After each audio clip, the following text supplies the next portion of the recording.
I'm good. I'm not too bad. I'm kind of Well, this bored, but this is hilarious. This is a bit like a dating site that Nev has organized. I think he does this all the time with people. I think he brings people together for all sorts of reasons. oh yeah, completely. I mean, you can't go into Pelliccis without being dragged into a connection or a meeting, which is a good thing.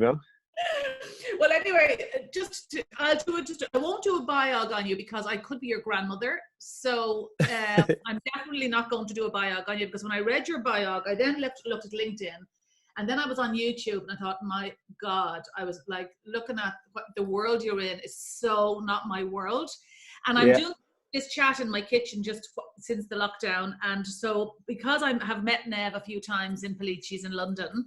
Nev was on, of course, saying, "Oh my God, you have to talk to Arveene. He's Irish. He's fabulous. He's a great talker." So that's what connected me to you because your world and my world are poles apart. I mean, I've nothing in common with your world. So I'm going to let you talk about what you do because when I looked at it, like it's just completely off the scale. I mean, you have to now film me. People are really bad at doing their own bios because they don't want to be bragging about themselves. But please do your own bio and tell me what you do.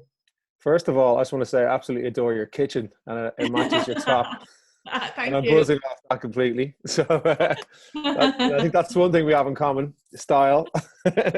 But yeah, I mean, I've it's interesting. I started off in music when I was probably about 14, and I was in school, and I was just In obsessed with Ireland. in Ireland. Yeah, I live in London, obviously, right now. I've been here over 10 years, and I'm born and reared in Dublin. And yeah, I was when I was in school, my sister dated a DJ, and they went to Ibiza for a summer. He was going to DJ over there, and they left a lot of records in our house. So I'd spent the summer just going through his music collection and listening to the records, and just got obsessed. And that kind of just led on to me starting to DJ 2 years later when I was about 15 or 16 in clubs and bars around Dublin. I think I got away with it is because I was quite tall, and no one really questioned it. But I was also had a bit of a flair for DJing and really enjoyed it. So they weren't really questioning it. Excuse me. Morning time. Sorry, what school did you go to? Just tell me, where are you from in Dublin? I'm from Rathfarnham. I was That's born fine. and Okay, bred in I'm in Rathfarnham. Qatar. So yeah, so I went to school just on the south side. But yeah, yeah. I mean, I think it was quite unusual for someone of my age to be into music like that, or even to kind of throw an eye to it at the time. And I started working in record shops on Wednesdays, a half day from school, and I'd work in lieu of getting free music. And I think it just kind of went from there, really, just a full-on obsession. I worked in a petrol station next to my parents' house, for pocket money and to pay for music. And then I, did odd jobs. I worked in like a mentally handicapped center for 2 summers in Ballybowden. And then just doing kind of worked in Arnott's department store, where I worked in every single part of the department store. You're So cute.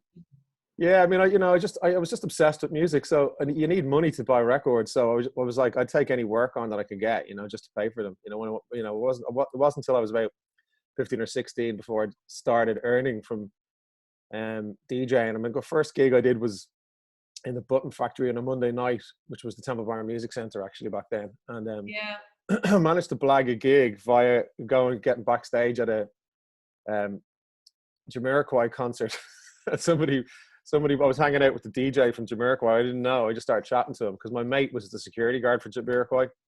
And anyway, long story short, I blagged the gig, and that was my first paid gig. And I got paid like 25 quid to play for 2 hours, and I didn't even have enough records to play, so I had to borrow some. But that was the beginning of it. But I kind of just was passionate about music and what I did, and I just stuck at it. It was never really about money. It was just about the enjoyment of the music itself, and just about a passion for playing music and putting things together to build one sound.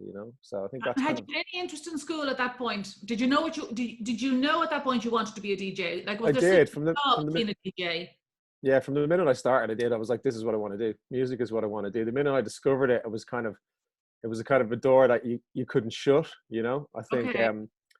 so yeah, I mean, it was, even though I didn't know what I wanted to do when I was finishing school, so I decided to defer for a year and repeated my leaving cert because my points were just average.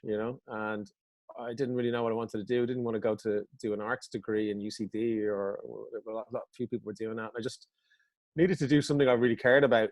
Because Yeah. I think the thing about me in school was I loved going to school, but I mean I loved the process of learning. But if I'm not interested in geography, even though we had some great geography teachers, it's just I don't think I'm going to really apply myself. But with music, I was like, right, I want to understand, I want to research, I want to get to the bottom of this, and that's kind of led me to where I am today. That always that constant hunger and want of, finding something new and creating something new.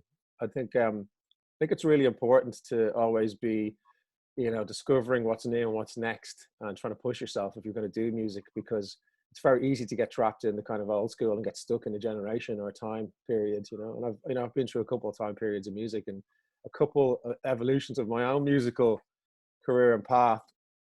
It's interesting though. We're talking about music, even though I don't play any instruments, I but I know. do.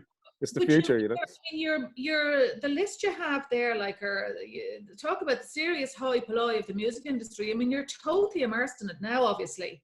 You're Yeah, I mean, obviously a successful DJ now, am I right? You're a very successful DJ now. yeah, I've done my time. I've done my time.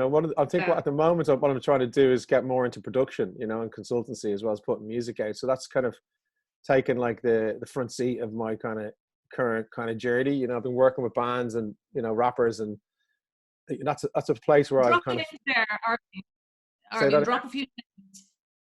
drop a few names. Well, I mean, Yeah. I mean, one of the bands I'm working right now they're called Kneecap, and they're from Northern Ireland. They're a young rap trio, rap Oskelga, but they have been blowing up in the last year. I met them a year and a half ago, and they were doing gigs for about like 100 people, mostly mates or people who love them because they're brilliant. And then they've kind of evolved into selling thousands of tickets, and they played at Electric Picnic last summer, and there's like 5,000 people going to see them. So I'm really interested in working with like new talent and people who just have something special, or can't get to that next stage. So you're going to be the next Louis Walsh. Wouldn't say Louis Walsh. I'd be more interested in being Quincy Jones. Louis. And no disrespect to Louis, though, Yeah. So, Well, I think obviously London is the centre of all of this. Is it the central hub in the world, kind of where you should be? Like, is it a better place to be than New York, or for your industry? it's different, I mean, it depends, I think it's just about like the reason why I like London is because culturally it's so diverse, and you go into places and there's such a hodgepodge mix of cultures. If you go to like places like Pelliccis, there's characters from all different races, creeds, religions, walks of life, countries, and they're fairly much. One of the things I love about it is they feel like Londoners. You don't isolate people over here too much. Well, I don't in the world I'm in. It's Yeah. people feel part of the city and part of the music scene, and there's no racial divide, or there's no barrier to the way someone looks, which I think in some cities it can become very much like that. Yeah, Also, London's got the I history. think London for me is the place. I mean, I travel a little bit, but London is the one place you just feel that and maybe I'm wrong, but my son lives in Bethnal Green, actually. Okay. So that's how I know Nev, because he eats in Pelliccis. But like everybody, it's such a melting pot, isn't it, really? I mean, we used to see New York like that.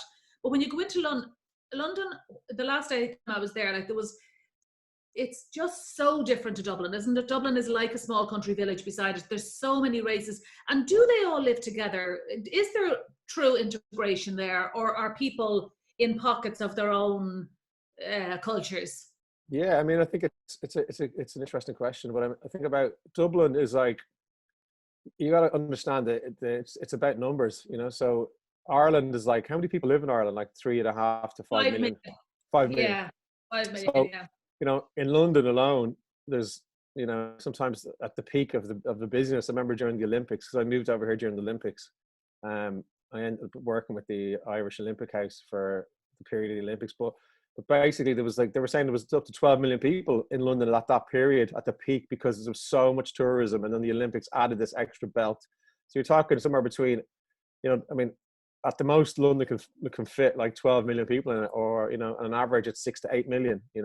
So that's nearly double what's in the whole of Ireland, and it's a city, So yeah, it's phenomenal. And just to go into this, Arveene, the situation at the moment, obviously the streets are quiet, and everybody, it's the weirdest probably time for us all to look at the streets of our own cities. What are your, like, from your point of view, how are you going to get back to clubs, all that mad clubbing stuff, like where everybody's mashed in and all that? How is that ever going to recover from COVID? Well, we don't really know. I mean, the thing is, we're looking at reports in the news about people saying, scientists saying, oh, there won't be any mass gatherings till they have a vaccination. Yeah. Which is, a minimum of 18 months time. They're saying they Yeah. can start rolling them out to frontline workers by September, to people who are actually, the cutting edge of, or at the very front of this kind of issue. But so I don't know. I mean, I spoke to a friend of mine from, he's a music industry manager, and he represents a few bands and works at a pretty large enough company. And he was just saying that Glastonbury is not going to happen.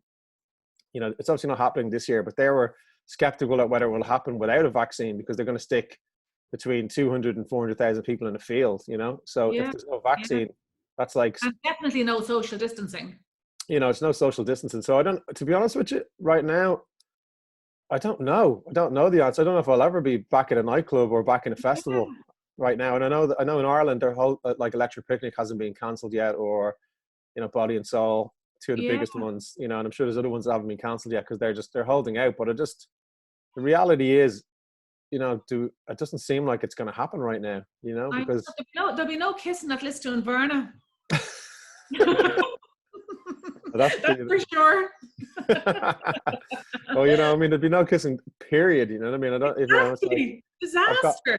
I don't know. It's a mad one, really. Like, I mean, obviously, I've got family back in Ireland and lots of friends, and I don't know when I'll actually physically get to see my parents again. Obviously, I live in London, so even if I do, it'll be from a distance. So it's kind of weird, It's my family are like, quite small. I've got one sister, so we're quite tight. So not being able to see people is very unusual for us, So well, listen, I can't keep this much longer because I'm posting these on Facebook and they don't post if they're forever long. But I just want to thank you for coming on, because you're a totally different generation to me. You're in a different world completely. Like, I interviewed somebody yesterday who's a trumpet player in Ireland, Ronan Dooney, and I said to him, who have you played with? And I wasn't expecting to know anybody. He said, Bing Crosby, Michael Bublé, Danny LaRue, Glenn Hansard. I was thinking, Jesus, I didn't realize, because I actually knew all the names he said. And then when I looked at your history, I thought, I didn't know a single. I mean, you're a totally different generation to me, obviously. But anyway, Nev raves about you, and you are amazing. I mean, from what I can see, you're at the very top of your industry. So congratulations, because to crack London is not an easy nut to crack. No, it's not easy. It's hard, it's constant graft, so, but that's the joy of it. Next time I'm in Pelliccis, I'll tell you I'm there and come around. Do you live nearby? I live close by, so I'm lamenting the loss of Pelliccis right now. Yes, exactly. Well, listen, it's lovely to talk to you at this really weird time. And if I don't see you in Dublin, I might see you in London for a cup of coffee. Definitely. Nice to see you. Thanks again for the chat. Thank you. Take care. Bye.